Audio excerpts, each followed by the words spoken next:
Wouldn't it be a problem if I divorce you? You already know the outcome, right? I ended up in this situation because I married you, didn't I? Why do you think I would be troubled if we got divorced? If anyone should be troubled, it's you. Open your eyes to reality. It's been 1 year since I got married to my husband. We both work as full-time employees and live in my husband's company-provided housing. My mother-in-law lives about a 30-minute drive away. She doesn't interfere in our lives. However, she willingly provides us with advice and wisdom for daily living, maintaining a good distance with us. Thanks to that, I think my husband and I were doing reasonably well. Then, one day, I started feeling sick at work. Before I could have lunch, I was hit by an intense feeling of nausea and ended up vomiting continuously in the company restroom. I thought it was serious. At that time, I thought that if I just lied down and relaxed for a while, my condition would eventually improve, so I didn't take it too seriously. For the time being, I decided to go back to the office and inform my boss that I wanted to leave early. I was confident that I looked very pale, so I didn't think my request would be denied. Therefore, while holding on to the toilet, I sent a message to my husband saying, I can't stop vomiting. I'm not in a condition to cook dinner, so either eat out or get takeout. Well, I guess it's okay for now.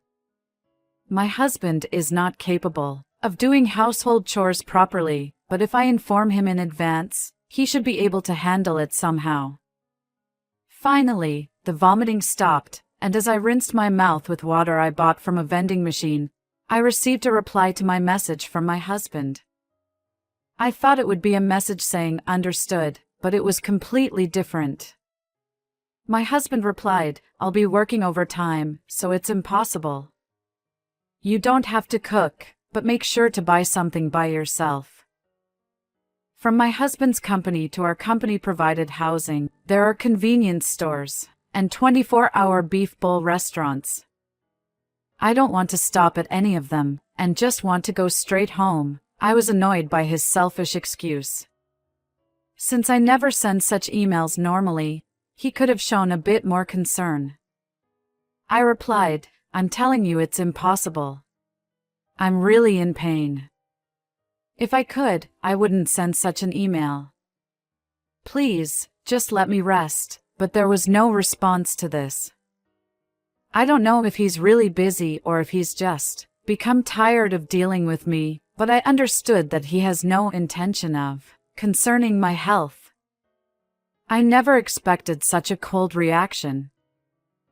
I thought we were able to get along well and respect each other. I have been supporting my husband, but it seems that he was simply not interested in me and did not actually respect me. Thanks to my anger towards my husband, the nausea subsided a bit temporarily, so I went back to the office and requested my boss to let me leave early. As I had expected, my boss was very concerned about my appearance and immediately approved my early leave. On the way home, the feeling of nausea got strong again, and I felt a slight feverish sensation in my body, but I stopped by a bento shop near our company-provided housing and ordered a bento for my husband. I requested it to be ready around 6 p.m. and somehow managed to crawl my way back home, where I became a resident of the restroom for a while. I had no energy to go to the bedroom and just collapsed in the restroom. After managing to get up somehow, as I tried to head towards the bedroom, I noticed that the clock's hands were already pointing to 7:30 p.m. It had been over an hour and a half since the time I had reserved the bento. To prepare for the possibility of being hit by nausea again, I took a vomit bag in one hand and headed towards the bento shop. The shop attendant gave me a slightly unpleasant look, but I had no energy to care, so I silently accepted the bento and slowly made my way back to the company-provided housing. I encounter my husband on the way home. Not alone, but along with colleagues, who also live in the same company-provided housing. If he could come home at this time, he could have bought and eaten something. If I were feeling well, I would have shouted at him, but I have no energy or time for that. One of his colleagues says, dinner tonight is a mess," in a mocking tone. I got angry, but I don't have the strength to deal with them. I feel like I might vomit if I open my mouth. But these men who can't care about my circumstances or my appearance mutter things like, "She's so unfriendly," and leave saying their goodbyes to my husband. It's difficult enough dealing with people who lack even a trace of observational skills. It's hard to see their expressions at night, and my colleagues who don't know my usual state of being can't be helped, but even my husband, who should know me well, says heartless words like, "At least greet them properly. You're ruining my reputation. Is that my meal? Hand it over," and snatches the bento from my hands. As I glare at him intensely and say, "You read the message, didn't you? Are you an idiot?"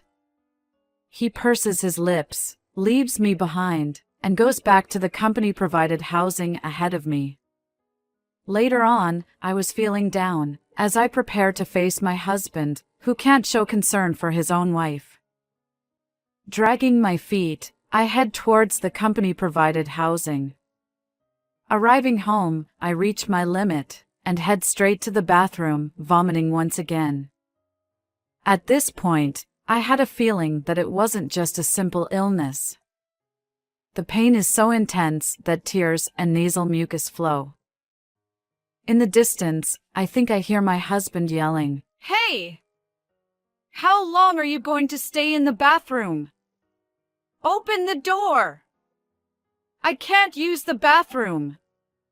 If you're sulking, do it in bed. Hey!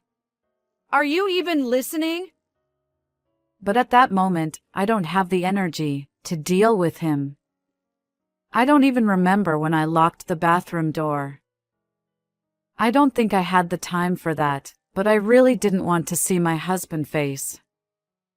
To ask for help, I would need to unlock the door, but I can't even stand up anymore, so I close my eyes, surrendering everything. The next time I managed to lift my eyelids was when I heard the sound of knocking on the bathroom door, and my mother-in-law's voice reached my ears. "Are you okay, dear? Hang in." Unlike my husband's yelling voice, my mother-in-law's voice shows her concern for me. Encouraged, I somehow managed to cling to the door and unlock to open it. "See, it's open." "You are just sulking," echoed my husband's careless words. But soon, a pleasant sound reached my ears.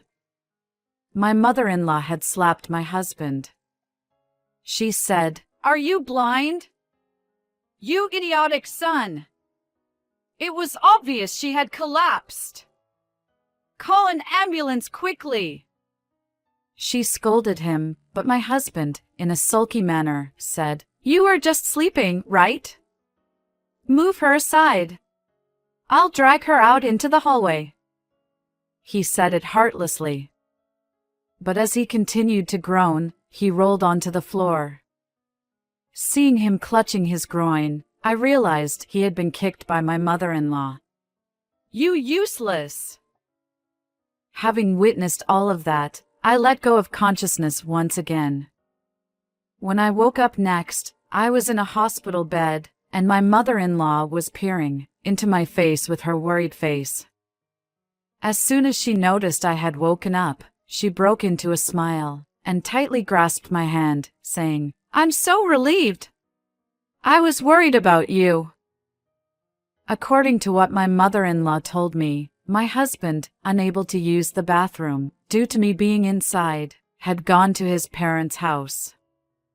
He probably intended to complain to my mother-in-law about me, because it would have been faster just to rent a restroom at a convenience store.